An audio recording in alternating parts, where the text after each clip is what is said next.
Hi, I'm Del Stone with WOA. So there's more to discuss here today than anyone could fit in 3 minutes, per usual. To give this council possibly the only credit I'll ever give them, they're not directly trying to reduce that, so that's nice. But they are, however, trying to censor us, making sure that we can't disrupt the conducting of what they acknowledge is the people's business by implementing this new rule that they passed tonight to ban speakers from the chamber who are considered disruptive. This is directly a result of residents of the city speaking their mind on actually pressing issues. The mayor and other council members act like we're coming here purely to interrupt the people's business, when in reality, everything we talk about is the people's business. We talk about police brutality, the housing crisis, the pathetic pay levels for city workers, the evictions that are causing more and more of our neighbors to become homeless. We talk about the economic base at the root of these problems, the systemic reasons so many of us are poor and struggling. We bring up issues this council doesn't want to address.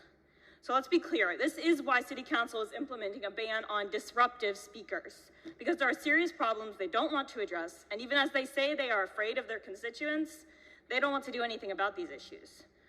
One of the issues officials don't want to do anything about is police violence. In the past month, we've seen Greensboro police officers kill 2 people and yet another officer fired for sexual assault. That's the 4th such case this year alone. 2 murderers and 4 sex offenders, and we're just halfway through the year. There are systemic problems here, and there are cultural problems exacerbating those. 1 sex offender in a department is a travesty. 2 is cause for alarm. 3 is an emergency. 4, that's a culture.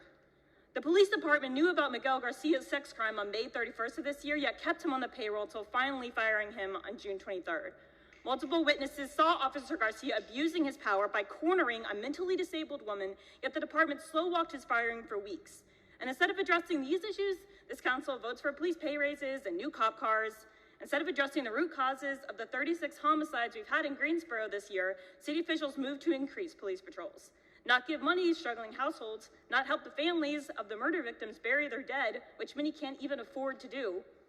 This city increases policing with the staff of officers who committed 5% of the homicides themselves. We don't come to city council meetings because it's fun. Y'all are boring up here, let's be real. We come because there are important issues you refuse to address. We speak because there is people's business you actively neglect. And we disrupt because the business as usual that abides the poverty and violence we have in this city should be disrupted.